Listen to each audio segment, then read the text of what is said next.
Dear American citizen, my fellow Americans, you've done it. You live in the richest, freest, most entertained society in human history. You did it. Yet you're exhausted, you're furious, you're convinced the end is near, even though you have the capacity and exercise the capacity frequently to summon dinner immediately, to get a date, to dispense dopamine, to flood your entire body with dopamine in just a couple of minutes. Yet, the national pastime has moved from baseball to doom scrolling. Your ancestors got on rickety, tiny boats and crossed oceans. Oceans. Can you imagine for this opportunity? You, when you're forced to get up from the couch to grab the remote, you think about that as a journey. What a sad state of affairs. And I am going to be speaking to you from personal experience in doing all of these things. Far be it for me to say that I am perfect, because I am not. But I am one of your card carrying fellow American citizens guilty of the same habits, sitting in the same traffic, staring at the same glowing rectangles that you do. So, it's more of a familial intervention than it is a sermon. At least that's what I'd like it to be. So pull up a chair. Let's get into that. If you have a hard time finding your chair, it's probably under one of those Amazon boxes that have been piling up in the garage. Hmm. I think a lot of this demands answering the question of, was there a better time for the United States of America? Why are there so many people talking about making America great again? What does that even mean? Before I go any further, I know that me simply uttering that combination of words, make America great again, has probably caused you to tune absolutely out, to hit pause or to delete the app or delete the show or whatever. And if that's you, oh well. But as I think about it, if you are somebody who is going to tune out because you heard the phrase "Make America Great Again," I probably am not losing you. I probably never had you in the first place, because how could somebody lose something that they never possessed? Let me ask you this. Let me ask you this. And I agree, by the way, that MAGA is it's it's a pretty hot little acronym. It's pretty triggering. It puts the hair on the back of your neck. It gives you sort of the goose flesh. It is a lightning rod. There's no question about that. But what do you think? Do you think that Detroit, Michigan in the 1950s was better then than it is today? What about Los Angeles in the 70s? Was that better in the 70s than it is today? What about Baltimore, Chicago, Philadelphia?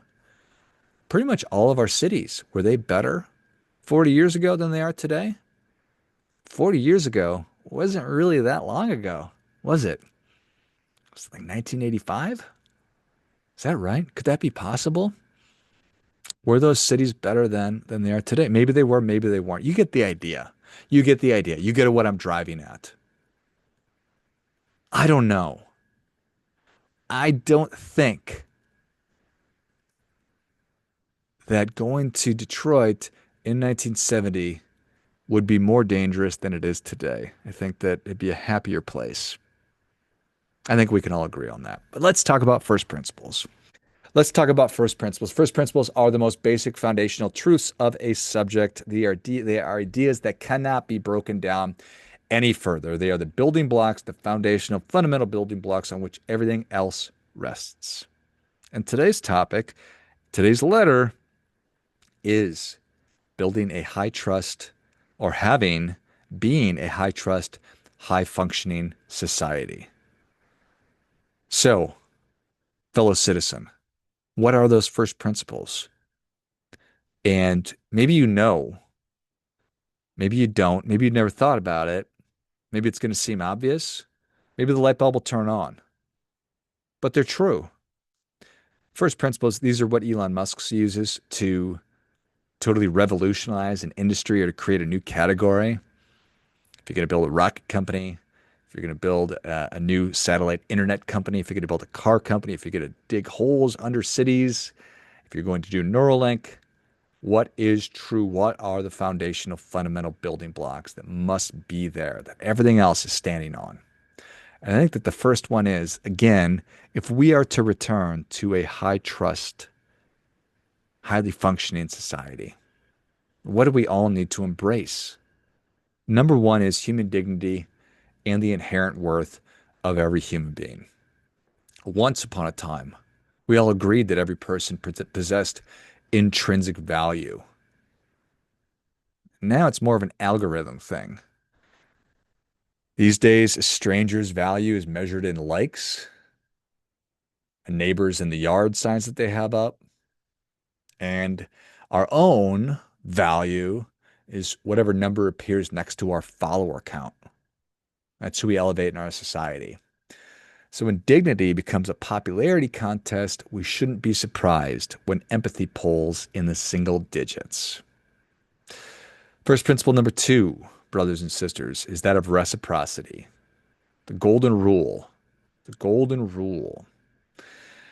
I think it's a pretty simple bargain that we enter into. I'll treat you fairly today so that you'll treat me fairly tomorrow. Can we agree to do that? But fairness is pretty tedious and we're all really busy. We prefer the flash sale of outrage, one-day shipping on vengeance, and free returns on civility. We forget that society is not a marketplace of feelings. It is not a marketplace of feelings or vibes. It's a long-term contract of mutual restraint, and the fine print is written in our daily behavior. Being kind, extending grace, those things. First principle number three, truthfulness and transparency.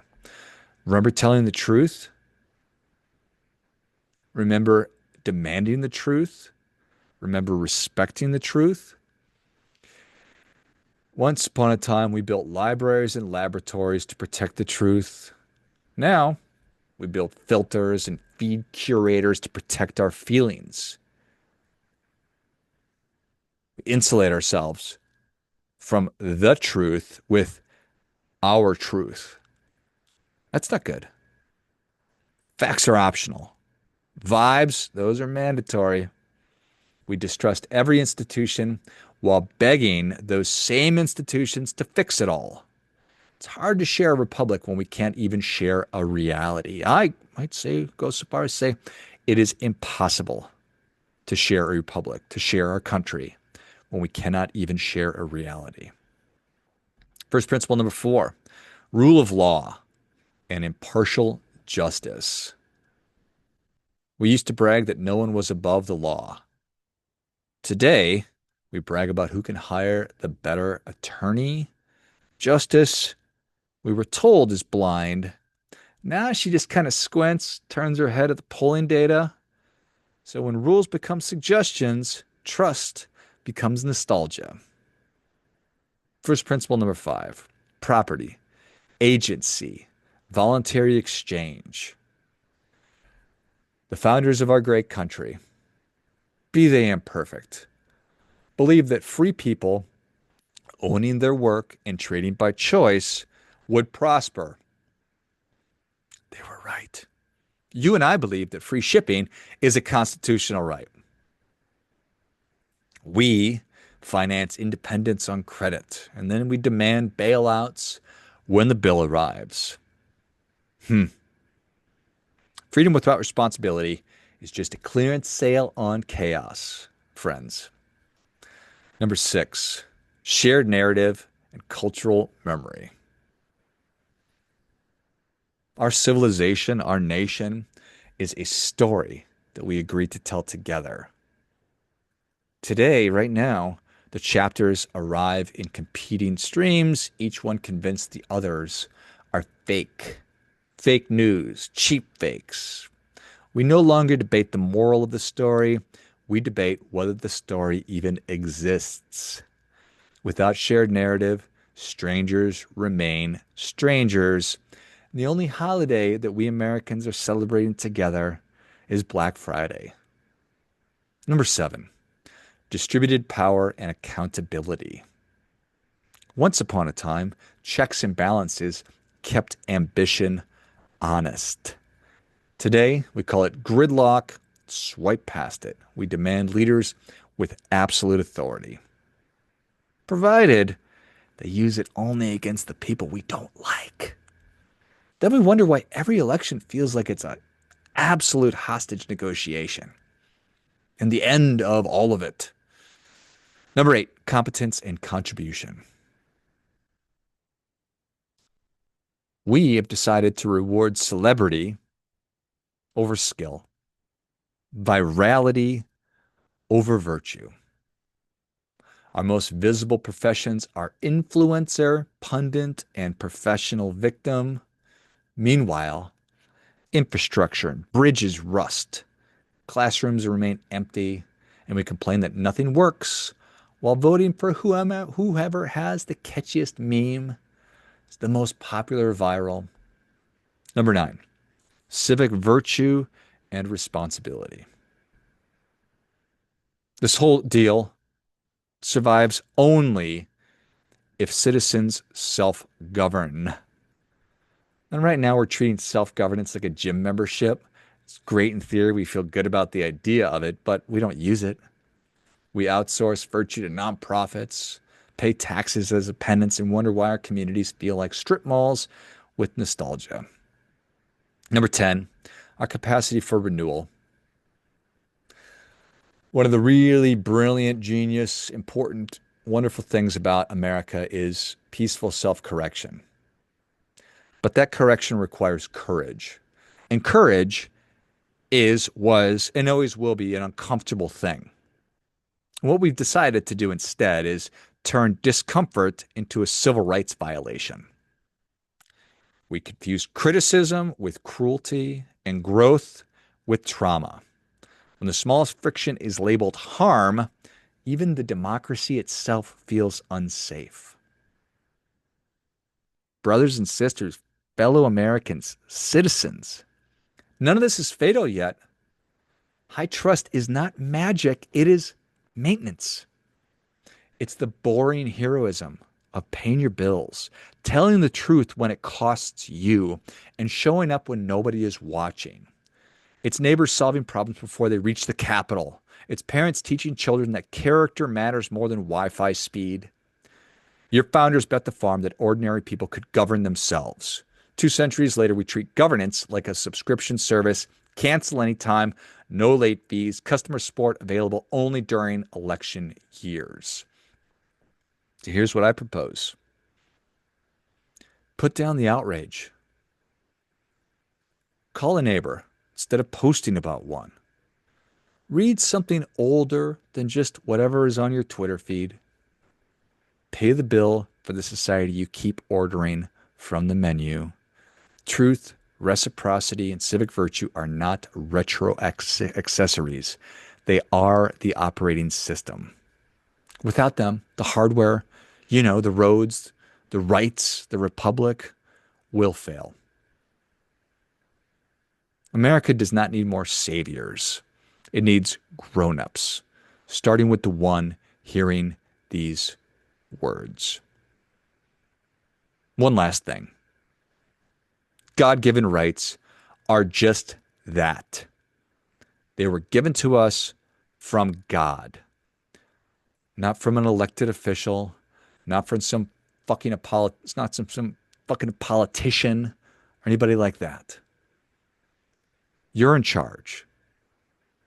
God gave you the ability to govern yourself, to pursue happiness. Treat that as the gift that it is. Embrace it. Lean into it. Look around. Look forward where responsibility has been abdicated, because it's everywhere. Pick up the heaviest thing that you can, carry it where it needs to go. Own it. Accept responsibility. With weary affection and stubborn hope. Fellow citizen. As always, brothers and sisters, do your part by doing your best.